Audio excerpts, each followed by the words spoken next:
Hello and welcome back to Freelancing Part 2. What we're going to be discussing in this session, we're going to look at some of the myths and fears around freelancing, a little bit about working with clients, some tips, some possible next steps, and looking at our personal budget. First of all, myths and fears. There are many myths and fears around freelancing. What I have done is I have collated the most common asked questions and points that are made when I deliver this session. So first of all, one of the biggest questions I get is what if I can't get enough work or generate enough client base? This is probably the number one fear. Most freelancers have peaks and troughs in their operations, and that will mean sometimes that there is very busy times and sometimes there might be some quieter times. Proactivity with marketing and the client relationships that you build play a huge part in being able to generate some work. You have to be spending quite a lot of time continuing to market yourself effectively. The next point to make is I can't be self-employed if I already have a job. So just to say here that it's very common to have a job at the start of your business for security. So you might not have the perfect job, but what you try to remember here is that it is an enabler. And by that we mean enabling you to pursue your career path of being a freelancer. So the one supports the other. If the time comes that you are able to not work for somebody else anymore and be a full-time freelancer, that is fantastic. But at the beginning, it is likely you will need some kind of part-time or casual job. The next point, self-employed people work really long hours and get stressed out. This word stress is associated with self-employment quite a lot. And yes, it is quite hard work, but also very rewarding, it has to be said. And the hours of work can vary widely depending on the industry or sector that you're operating in. You could be working evenings, you could be working mornings, but it does allow you that flexibility as well of choosing your hours. The passion and the profit that you can make through freelancing can make them bearable. And don't forget as well that you have to try to find some kind of work-life balance. The next point to make is self-employment is risky and requires a lot of money. So self-employment means taking a risk on yourself effectively, and that might mean financially or it might mean time. There is a concept called opportunity cost. What does it cost you to pursue something? And it might be time and it might be finances. There are quite a few different elements to this. And to be perfectly honest with you, employment can sometimes be a risk as well. Nothing is ever completely secure in this current world that we live in.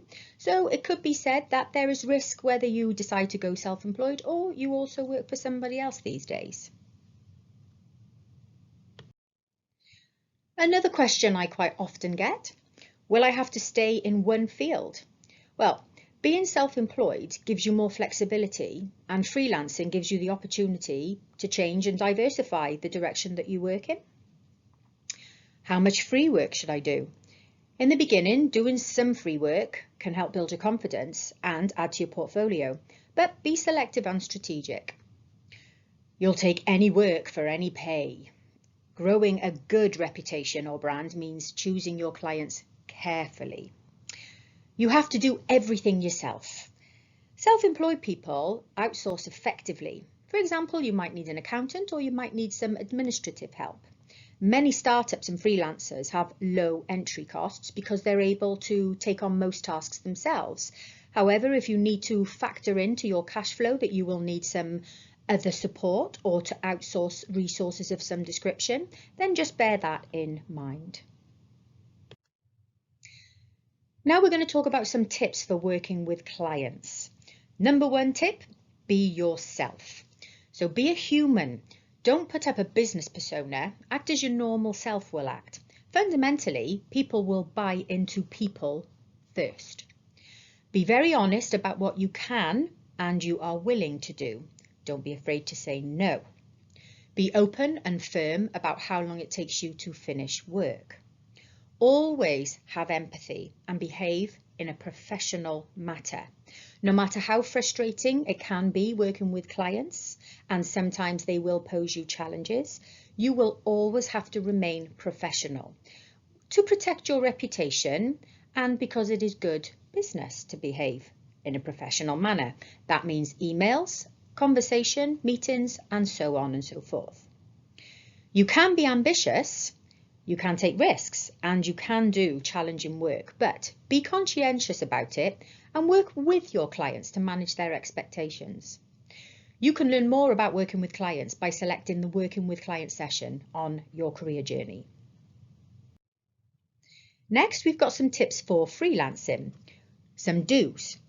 Be very clear about your core offering. Make sure it is clear what your services are. Spread the word. You can create an online shop window in social media using LinkedIn.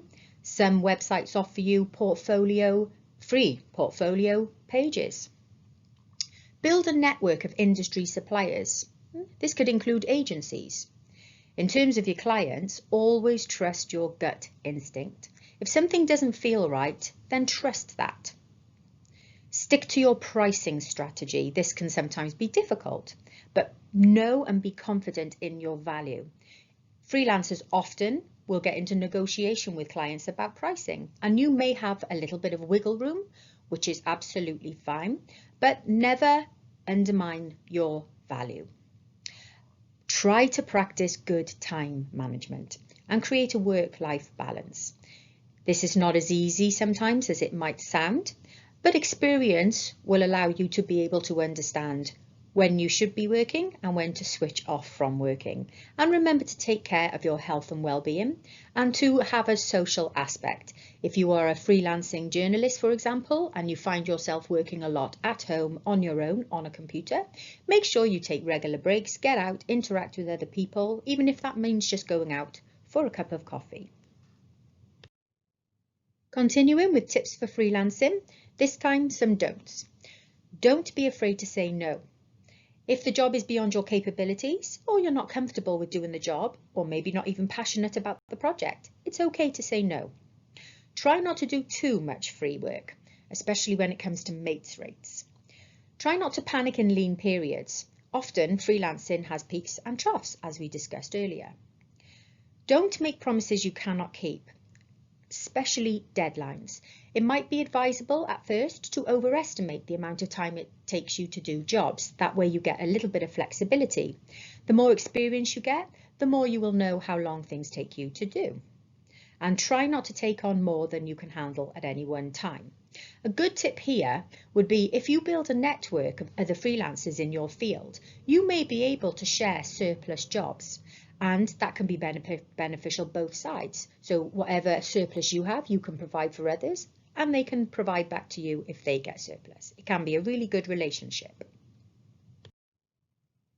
Now for some possible first steps. Firstly, and arguably most important, relevant to all types of business startup, is market research.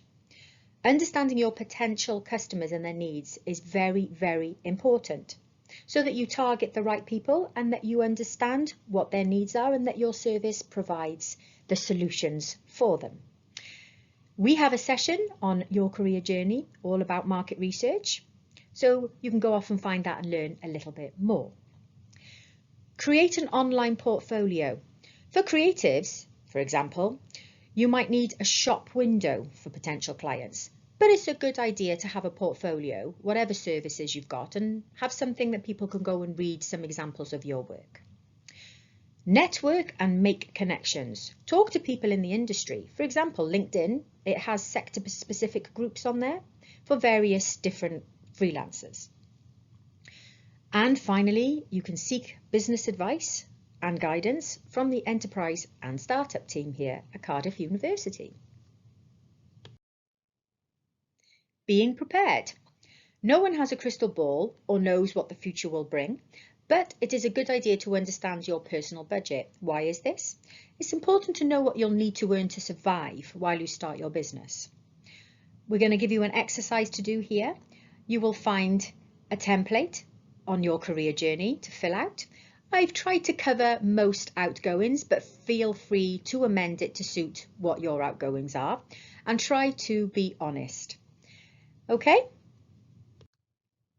There is some other support available. Here in Wales specifically, we have Business Wales, and part of Business Wales is Big Ideas Wales. But generically, there is also lots of advice and support and information through HMRC and gov.uk. I'm going to leave you with a final quote.